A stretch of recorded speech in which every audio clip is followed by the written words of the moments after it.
आपको याद है वो कविता जो बचपन में सुनाई जाती थी हमें, चंदा मामा दूर के? याद है? वही चंदा मामा दूर के, खूब खाए पूर के, खुद सोनी की थाली में खाए और जनता को टूटी हुई प्याली में खिलाया। यही हो रहा है आपके साथ आज। और यहाँ चुनावी मंच है, उस पे इस वजह से मैं नहीं कह रही हूँ कि मैं चुनावी मंच पे खड़ी हुई हूँ और मैं चाहती हूँ कि आप वोट दो। मुझे सचमुच दुख होता है, सचमुच दुख होता है कि देख के कि इस देश में आज क्या हो रहा है। आपके पूर्वजों की तरह मेरे पूर्वजों ने भी जान दी है इस देश के लिए।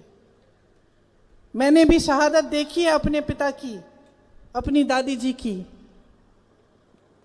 आज जीवन उन्होंने आपके लिए काम किया, सेवा के भावना उनके दिल में थी। ये जो हमारी पुरानी परंपरा है, हमारी हिंदू धर्म की परंपरा है, हम किसको पूजते हैं बताइए? हमने भगवान राम को पूजा, क्या भगवान राम के पास सत्ता थी इसलिए हमने पूजा? आज तक हम उनको पूजते हैं, क्यों? क्योंकि उनके पास सत्ता थी? उनके पास सत्ता नहीं थी। क्योंकि हम उनको इसलिए पूजते हैं क्योंकि एक नैतिक आधार डाला उन्होंने। नैतिकता थी, जनता के प्रति श्रद्धा थी, सेवा थी, तपस्या थी, इसलिए पूजा हमने। इसलिए आज तक हम उनको पूजते हैं। हमारे जितने भी महापुरुष रहे हैं, जितने भी भगवान रहे हैं, उन्होंने क्या किया? सत्ता को त्यागा। हमने सत्ता को कभी नहीं पूजा। ये हमारा धर्म कभी नहीं रहा है। चाहे भगवान राम को देखिए, चाहे महाभारत को पढ़िए, क्या पांडवों के पास सत्ता थी? नहीं थी सत्ता। हमेशा हमारी श्रद्धा इस देश में हमारे धर्म ने सिखाया उसके प्रति रही है जिसने सेवा भाव से, आदर से जनता की सेवा की है। हमेशा महात्मा गांधी जी को देखिए, तो ये एक भावना होती है और हम इस भावना को अपने नेताओं में ढूंढते हैं। और हो सकता है कि आपने शुरू में यही भावना देखकर या सोच के कि ये भावना है मोदी जी के दिल में भी, उनको आपने आगे बढ़ाया। लेकिन आज परिस्थितियों को देखिए ना, क्या हो रहा है। सत्ता के लिए सब कुछ कर रहे हैं, सरकारें तोड़ देते हैं। पूरा देश देख रहा है, पूरा देश देख रहा है कि पैसों के बल पर टूट रही है सरकार, कि विधायकों को 100-100 करोड़ रुपए दिए जा रहे हैं सरकार को टूटने के लिए। सरकार को जनता ने चुना, तोड़ने के लिए आप पैसे दे रहे हैं। आपकी नैतिकता कहाँ है? सेवा की भावना कहाँ है? जनता के प्रति श्रद्धा कहाँ है? आप सबसे चंदा लेके काम करा रहे हैं। जो चंदा नहीं दे रहा है उस पे एजेंसी डाल रहे हैं, चंदा देता है तो एजेंसी का काम बंद। क्या यही नैतिकता ढूंढ रहे हैं आप अपने नेताओं में? क्या आप अंधे हो गए हैं कि चलिए करने दीजिए जो कर रहे हैं? मोदी जी कर रहे हैं, सही कर रहे हैं, कुछ भी करें, गलत बात है। इससे नुकसान आपका हो रहा है, मोदी जी का नुकसान नहीं हो रहा है, भाजपा के बड़े बड़े मंत्रियों का नुकसान नहीं हो रहा है। मैं तो इतना कहूंगी कि हम लोगों का भी नुकसान नहीं हो रहा है, क्योंकि आपकी कृपा से आपने हम सबको इतना दिया है कि हमारे भविष्य तो सुरक्षित है, आपने दिया है। लेकिन आपका भविष्य सुरक्षित करने का काम कौन कर रहा है आज, ये बताइए? क्योंकि मुझे तो नहीं दिख रहा। न रोजगार बन रहे हैं, महंगाई बढ़ती चली जा रही है, न किसानों की कोई मदद है, श्रमिक सबसे शोषित है। यहाँ पे आप खड़े हैं, पुलिस के अधिकारी खड़े हैं, पेंशन का क्या हुआ? आपको पेंशन क्यों नहीं मिल सकता? जहां जहां कांग्रेस के प्रदेश सरकार है, आपको पेंशन पुराना मिल रहा है, लेकिन भाजपा की सरकारें क्यों नहीं दे रही हैं आपको पेंशन? आपके प्रति कोई श्रद्धा नहीं है, सैनिकों के प्रति कोई श्रद्धा नहीं है। जो सीमा पे खड़े होकर हमारी रक्षा कर रहा है, जान देने के लिए तैयार है, उसको अग्निवीर पकड़ा दिया आपने। और अडानी जी को देश के सारे हवाई अड्डे, देश के सारे बंदरगाह, उनकी शादियां देखी आपने? एक बड़े उद्योगपति की अभी शादी, बेटे की शादी हुई, आप सबने देखा ना। कहीं कुछ आ रहा है कि कितने बड़े गहने हैं, कहीं लाखों या करोड़ों के कपड़े हैं, तो कहीं कुछ। किसान कैसे शादी कराता है अपनी बेटी का? मैं आपसे पूछ रही हूं, कैसे शादी कराते हो? आज जो माहौल है इस देश में, कैसे शादी कराते हो? कर्ज लेते हो कि नहीं? लेना पड़ता है ना। तो ये परिस्थितियां हैं, ये संघर्ष है आपका। इस संघर्ष को आप नहीं पहचानोगे तो सरकार कभी नहीं पहचानेगी। ये असलियत है आज इस देश की, कि ये देश का गरीब और गरीब होते चले जा रहा है। और जो बड़े बड़े गिने चुने उद्योगपति हैं, जो इनके मित्र हैं, वो आगे बढ़ते चले जा रहे हैं, उनको पूरी देश की संपत्ति दी जा रही है।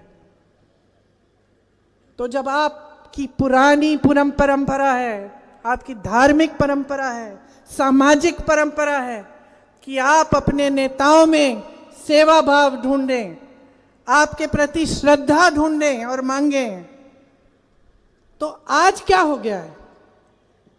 आज आप सब कुछ देख के चुप क्यों हैं? आप क्यों कह रहे हैं कि ये सब ठीक है? खरीदने दीजिए इन्हें सरकार, चंदा लेने दीजिए गलत लोगों से, चाहे हमारे लिए रोजगार बनाए ना बनाए, महंगाई बढ़ती जाए, सब कुछ होता जाए, हमें कोई बात नहीं, करने दीजिए, एमएसपी मिले ना मिले। क्यों मान लिया है आपने ये कि अब ऐसा ही चलेगा? इस स्थिति को बदलने की शक्ति आपके हाथों में है। सबसे बड़ी शक्ति लोकतंत्र ने, महात्मा गांधी के आंदोलन ने आपको दिया। आपके पूर्वजों के आंदोलन ने आपको आजादी दी। आजादी इसलिए दी क्योंकि आपके हाथ में वोट का अधिकार मिले, और आप आंखें मूंद करके जाके पोलिंग में वोट दे देंगे अपना। किसका नुकसान होगा? आपका नुकसान होगा। मैं सिर्फ इतना कहने आई हूं आपसे, जागरूक बन जाइए। इस वोट में आपके अगले 5 सालों का भविष्य है। ये जो लड़के खड़े हुए हैं यहां, तुम्हारा भविष्य है। तुम अपना भविष्य बनाना चाहते हो, अपने लिए रोजगार चाहते हो, तो सही वोट डालो। पता करो कि कौन सा राजनीतिक दल क्या कह रहा है, सुनो ध्यान से उनकी बातें। कोई मांस मछली की बात कर रहा है, करने दो उसे वोट मत दो अपना। कोई आपके धर्म की बात इसलिए कर रहा है क्योंकि उसको वोट चाहिए, पहचानो उसको। जो कांग्रेस पार्टी आज कह रही है कि किसानों के लिए एमएसपी का कानून बनेगा, आपका अधिकार बनेगा, आपको एमएसपी मिलेगी। कांग्रेस पार्टी कह रही है कि अग्निवीर को खत्म करेंगे हम, कि 30 लाख सरकारी पद खाली हैं मोदी जी की सरकार में। 10 सालों से खाली पड़े हैं, तुम खाली पड़े हो, तुम खाली पड़े हो, तुम खाली पड़े हो, और तुम्हारा वहां पद खाली पड़ा है, लेकिन उसको भरने की कोई प्रयास नहीं हुआ है। तुम खाली पड़े हो, तुम बेरोजगार हो। हम कह रहे हैं उन पदों को भरेंगे और तुम्हें रोजगार देंगे। हम कह रहे हैं कि स्नातक पास बच्चों को हम अप्रेंटिसशिप देंगे। जैसे रईसों के बच्चे जाते हैं ना, पढ़ाई खत्म करने के बाद इंटर्नशिप करते हैं, उनको पैसा भी मिलता है कंपनियों से, उस तरह की अप्रेंटिसशिप हम आपके लिए लाएंगे।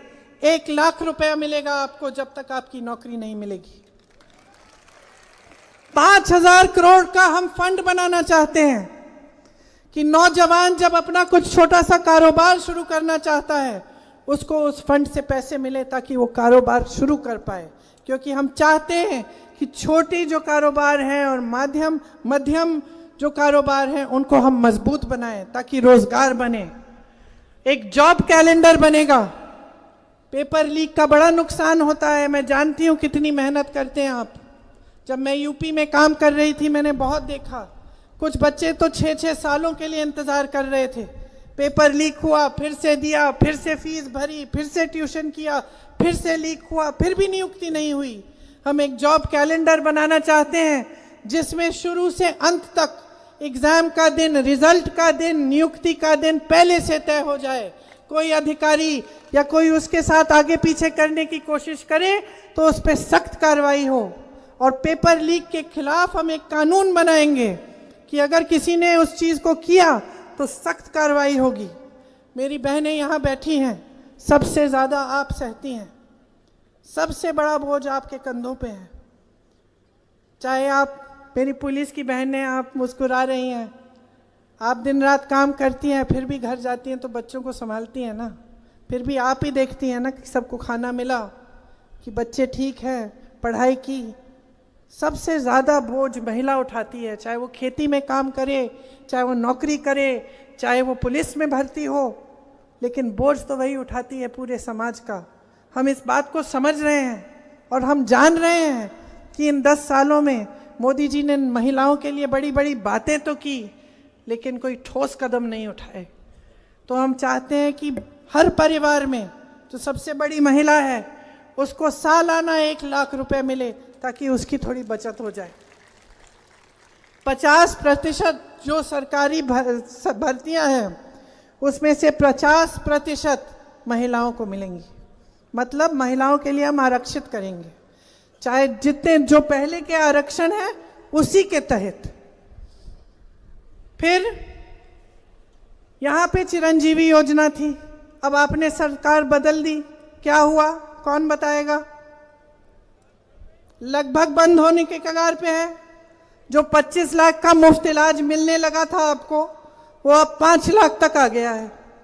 तो हम चाह रहे हैं कि पूरे देश में हम ऐसी स्कीम लाएं कि 25 लाख रुपए तक सबका मुफ्त का इलाज हो, स्वास्थ्य की सुविधाएं पूरी मिलें।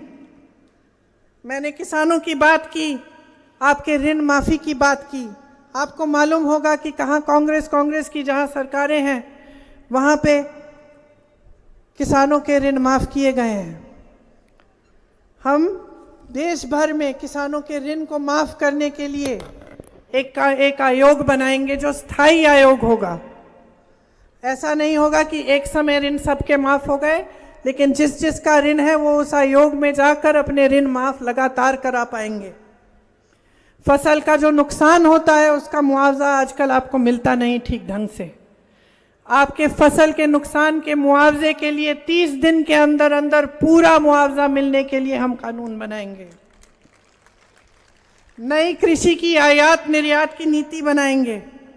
भूमिहीनों को हम जमीन का वितरण करेंगे उनके लिए, और गांव के किसानों को मजबूत करने का पूरा प्रयास ऐसा करेंगे कि जितने भी कृषि में इस्तेमाल होने वाले सामान हैं उनकी जीएसटी हटाई जाएगी, वो जीएसटी से मुक्त हो जाएंगे। तो ये सब काम हम आपके लिए करना चाहते हैं। अब आप कहेंगे कि भाई मंच पे खड़े होके तो कुछ भी कह सकते हैं, आपने तो सुना है मोदी जी से बहुत बड़ी बड़ी बातें की आपके सामने, फिर कुछ करके नहीं दिखाया। जब जब चुनाव आया तो फिर इधर उधर की बातें, मांस मछली धर्म जाति की बातें शुरू। तो ये प्रमाण क्या है कि ये जो प्रियंका गांधी आपके सामने खड़ी होकर बोल रही है या सचिन पायलट जी बोल रहे हैं, हम ये करके दिखाएंगे।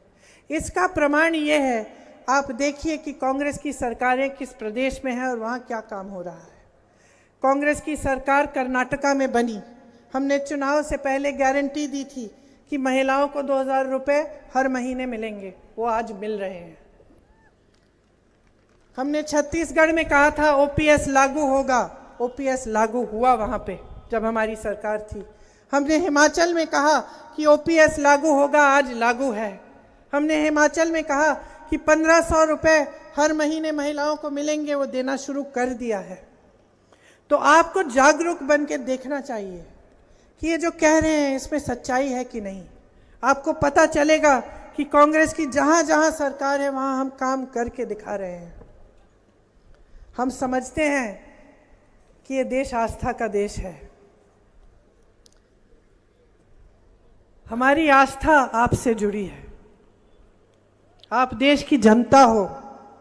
मैंने पहले ही कहा कि हमें आपने बहुत कुछ दिया, तो जितनी भी सेवा हम करेंगे आपकी, चाहे जितनी भी पीढ़ी आपकी सेवा में लगे, वो कम होगा। आपका ऋण हम नहीं चुका पाएंगे। आस्था का प्रमाण हमारा धर्म क्या कहता है कि आस्था का प्रमाण क्या है? आस्था का प्रमाण त्याग होता है कि नहीं? सत्ता को पकड़ के रखना नहीं होता है। तो पहचान लीजिए कि क्या हो रहा है। पहचान लीजिए कि देश में जो सरकार चल रही है वो सिर्फ अपने लिए, अपने बड़े बड़े उद्योगपति मित्रों के लिए, सत्ता में रहने के लिए चल रही है।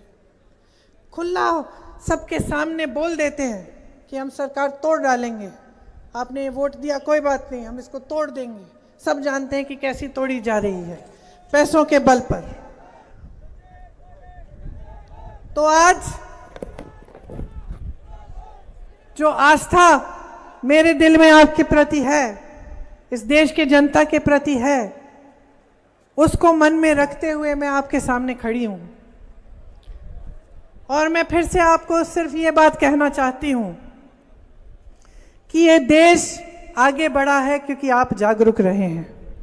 आप आसपास के देशों को देखिए, पाकिस्तान को देखिए, आसपास के सब देश जो है, श्रीलंका को देखिए, नेपाल को देखिए। क्या भारत देश की तरह आगे बढ़े? नहीं बढ़े। यहां हम इसलिए आगे बढ़ पाए क्योंकि हमारे देश में लोकतंत्र है। हम इसलिए आगे बढ़ पाए क्योंकि हमारे नेताओं ने, जो राजनीतिक दल आए, जो सरकारें बनी, वो हमेशा जनता को आगे सबसे सर्वोपरि रखकर जनता के लिए काम करने का उन्होंने काम किया। और वो ये समझे कि जब तक जनता मजबूत नहीं होगी, जब तक जनता सशक्त नहीं होगी, तब तक ये देश आगे नहीं बढ़ेगा। लेकिन आज उसका उल्टा हो रहा है। आज आपको दबाने का काम हो रहा है। तरह तरह की बातें आपको बहकाने के लिए कही जा रही हैं और नीचे उसका आधार ये है कि लोकतंत्र को ख़त्म करना चाहते हैं। और मैं आपसे कहना चाहती हूँ कि ये जो चुनाव है ना, ये दौसा का चुनाव नहीं है। ये सिर्फ कांग्रेस पार्टी और भाजपा के बीच चुनाव नहीं है। ये अपने देश को बनाने वाला चुनाव है। ये देश का भविष्य तय करेगा। ये जो संविधान को ख़त्म करने की बात करते हैं, इससे आपके अधिकार कमज़ोर होंगे, आपके अधिकार खत्म होंगे। जो सब आप मांगते हैं अपने लिए, वो आप मांग भी नहीं पाएंगे। ये जो वोट है, क्या पता ये वोट भी खत्म न कर डाले। तो जागरूक रहिए। ये संविधान आपको बचाता है, आपको अधिकार देता है, आपके देश को, हमारे देश को मजबूत बनाता है। इसीलिए इस संविधान को बचाने का चुनाव है ये। तो ये बात आप एकदम गहराई से समझ लीजिए। और जब इस बात को आप गहराई से समझेंगे और आप समझेंगे कि इस संविधान का आपके जीवन में क्या, इस संविधान से आपके जीवन में क्या मिला है और आपके जीवन में इसकी क्या भूमिका है, तब आप समझेंगे कि इस चुनाव में आपको इधर उधर बिल्कुल नहीं देखना है। इनकी बातों में बिल्कुल नहीं पड़ना है। आपको याद है महाभारत में जब अर्जुन ने निशाना मारा तो मछली की आंख को देख के निशाना मारा। उनका ध्यान न इधर गया न उधर गया, सिर्फ मछली की आंख दिखी उन्हें। उसी तरह आप सब जितने भी लोग यहाँ खड़े हैं, अर्जुन बन जाओ। मेरी बहनें, आप भी अर्जुन बन जाओ।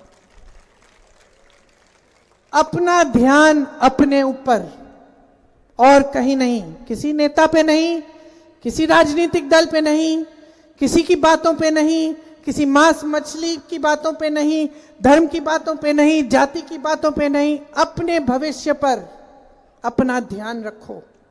आपका भविष्य मजबूत कौन बनाएगा? आपका भविष्य मजबूत कैसे होगा? कौन सा ये राजनीतिक दल है जिसने काम करके दिखाया है और जो आपके लिए काम करके दिखाएगा?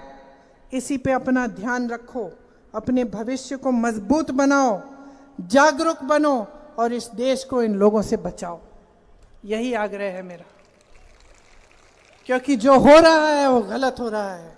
आप इस बात को आज समझेंगे या 5 साल बाद समझेंगे और भुगतने के बाद, या फिर 10 साल बाद समझेंगे, ये आपके हाथों में है। अगर आप आज जागरूक बन जाएं तो मैं दावे के साथ कह सकती हूं, एक भी भाजपा का सांसद नहीं बनेगा। ये देश आपका है, आपने हमेशा देश की हिफाजत की है, अपने अपने बच्चों को सरहद पे भेजा है। राजस्थान के बच्चे, हरियाणा के, उत्तर प्रदेश के, उत्तराखंड के सबसे ज़्यादा सैनिक हैं। आप अपनी देश की हिफाजत जिस तरह करते हैं उसी तरह अपनी वोट की हिफाजत करो, अपने भविष्य की हिफाजत करो। तो जिस दिन आप वोट डालने जाएंगे मेरी बातों को याद रखिए। मैं आपकी भलाई के लिए बोलने आई हूँ। मैं चाहती हूँ कि आपके बड़े बच्चे भी बड़े हों, अच्छी तरह से फूले फलें, उनका भविष्य मजबूत बने। और यही हम सब चाहते हैं जितने भी मंच पर नेता बैठे हैं। तो आज आपके हाथों में एक बहुत बड़ी जिम्मेदारी है, उसको पूरे विवेक से निभाइए और अपने आप को, अपनी ही शक्ति को पहचानते हुए अपने आप को मजबूत बनाइए। आपने बहुत ध्यान से मेरी बातें सुनी, काफ़ी लंबी बातें भी कर ली मैंने। आपका बहुत बहुत धन्यवाद। एक बार जोर से मेरे साथ बोलिए, जय हिंद। एक और बार, जय हिंद, जय हिंद। धन्यवाद। बड़ी से बड़ी खबर, क्राइम से लेकर राजनीति तक किस नेता ने 5 साल में क्या काम कराया।